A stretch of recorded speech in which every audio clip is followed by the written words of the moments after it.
До нас долучається пан Сергій Бульба, білоруський громадський та політичний діяч, засновник Білого легіону, голова Білорусь 2.0 робім разом. Пане Сергію, доброго дня. Дякую, що долучилися. День добрий, вітаю вас. Хочеться зрозуміти, яка зараз позиція Лукашенка загалом, чи може на нього натиснути Путін і до чого його схилити? Ну і знов-таки, що відбувається зараз у Білорусі? Ну, глядите, Путин потребує от Лукашенки проведения реальных провокаций. Я бы не сказал, что это менавіта утягнение в войну, а самое главное утягнение уваги Украины. Как Украина была бы змушена некалькі сур'ёзных, скажем так, подразделений перакінуць яшчэ на беларускую мяжу, бліжэй для беларускага кордона. І паколькі Лукашенко, як бы так, лукашенковскія сілавікі не надта спраўляюцца з этой задачай, то бок, ну, яна ім не сімпатычная, яны не імкнуцца яе выконваць. Таму, відаць, у прынцыпе, Расія пачынае свае верталёцікі перакідваць туды-сюды, гелікоптэры, менавіта зноўку-такі для працягнення увагі Украіны, не больш таго. Ну, тобто це такі, знаєте, кроки провокації, я правильно розумію? Так. Яна менавіта для цягнення увагі не больш таго. Тым больш, вот тыя гелікоптэры, якія прылятаюць, то яны, у прынцыпе, неўзабаве за некаторым часам і злятаюць назад. А паколькі Беларусь знаходзіцца ў Расіі, адзіная саюзная дзяржава, і адпаведна групоўка войск у нас сумесная, то як бы яны абсалютна это спакойна робяць. Асабліва, глядзіце, вот недалёка ад Гомельшчыны, недалёка ад мяжы з Украінай, стары это аэрадром авіяцыі дальняга дзеяння, это Зябраўка. У прынцыпе, русакі з яе зрабілі экстэрытарыяльны анклаў, абнесены калючым дротам, і беларусам туды доступу няма. Тут перыядычна туды нешта прылятае, нешта злятае. То бок, я так разумею, што Лукашенко на это нават ніяк не ўплывае, таму што ад яго это ўжо не залежыць. Яны падпісалі саюзную дамоўленасць, яны падпісалі сумесную групіроўку войск, усё астатнія русакі як бы робяць самі. А військові російські там є? Глядзіце, агульная колькасць вайсковых расійскіх на сённяшні дзень не перавышае ні 2500. Это, у прынцыпе, 2 станцыі РЛС, это Вілейка і Вацевічы, это вот тая Зябраўка, якую я узгадываў, ну і трошку іх у Барановичах, дзе сумесныя для этой сумеснай групіроўкі войск супрацьпаветраная абарона. Вот там вот на ратацыйным прынцыпе, як бы так, русакі перыядычна нясуць дзяржаўства.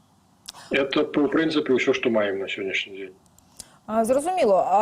Дивіться, ви сказали, що Білорусь досі перебуває під впливом Росії. З огляду на те, що останніми місяцями доволі сильно потеплішали відносини білоруського диктатора, самопроголошеного Лукашенка, та американського президента Дональда Трампа, і були навіть зняті санкції з Білорусь-Калію, з авіаційної галузі. От як на вашу думку, зараз Лукашенко що більше цікаво, відносини з Путіним або все ж таки підтримка і ось така певна легалізація навіть політична з боку Заходу? Глядите, Путин важен для Лукашенки, тому що він, у принципі, спонсор усієї цієї білоруської економіки, так званої. Крепкого хозяйственника Лукашенки оказалось, что Беларусь не вышла нават на самоокупаемость, як буйное прадпрыемства, да. Таму яно цалкам залежыць ад паступлення грошаў адкусьці звонку. Лукашенко, колькі вот ён уже гады паўтары, ён мітусіцца, ён з'ездзіў па Азіі, і па Афрыцы, дзе яму хто даступныя.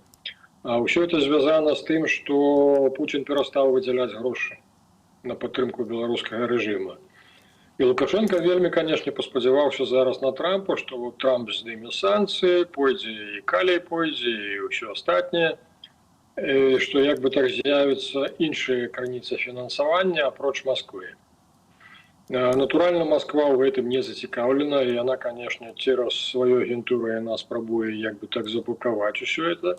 Але ж давайте будзем рэалістамі, давайте разумець, што Лукашенко, вот ён увесь час жыў у парадыгме, што усім светам кіруюць якраз дзядзя Сэм, ну то бок у іпастасі Трампа на сённяшні дзень, і як толькі ён Еўропе дасць каманду, то Еўропа ўсё выканае тое, што ад іх патрабуецца.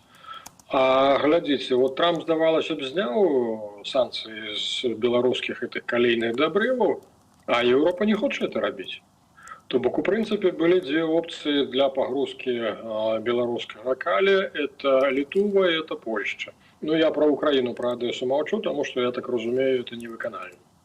Хаця на першым этапе падобна, што план Трампа, ён быў такі і ў дачыненні да Адэсы таксама, яны спадзяваліся, што зараз заключаць, прымусяць Украіну падпісаць нейкі мірны дагавор з Расіяй, тады, як бы так, магчыма будзе скарыстоўваць нават Адэсу. Але ж нічого з гэтага не спрацавала.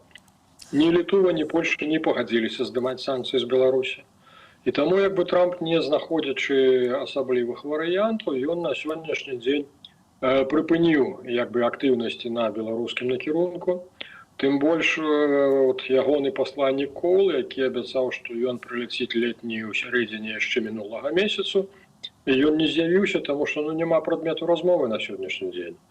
І больш таго, глядзіце, Беларусь зараз становіцца суб'ектам, які, скажем так, важны і цікавы. Вот кітайскі прэм'ер, напрыклад, наведаў Беларусь нечакана. Фармальна ён ляцеў у Піцер на гэты эканамічны форум, але ж не дачакаўшыся нават завяршэння того форуму, кінуў той Піцер і прыляцеў менавіта ў Беларусь. А Лукашенко ў гэты час знаходзіўся ў Гродно. Ну і як бы так сустракаў віцэ-прэм'ер, якраз кітайская прэм'ера. Я нагадаю, это, по сутнасці, другі чалавек пасля Сі Цзіньпіня, это вельмі важны персанаж.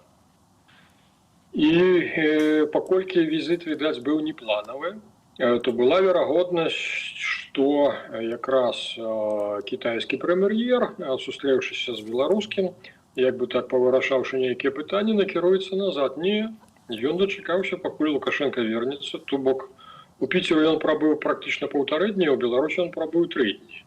Што, ў прынцыпе, сведчыць пра тое, што якраз Кітай вельмі зацікаўлены, скажем так, у Беларусі, не ў Лукашенко асабіста, а менавіта ў геаграфічным становішчы Беларусі. Беларусь атрымліваецца як горлышка пляшкі для транзіта якраз кітайскага груза на Еўразёце. Зрозуміло. Глядзіце, 3 краіны зараз пачынаюць змаганне, это Злучаныя Штаты, Кітай, ну і, натуральна, Расія. Таму што вот літаральна днямі прыязджаў кіраўнік Уралкалія. Ён з беларускім пашпартам, ён беларускага паходжання. Ну і ён, натуральна, прыехаў з нейкімі, як бы так, скажем так, абяцаннямі ад Пуціна. І от чым гэта ўсё закончыцца, ніхто не ведае.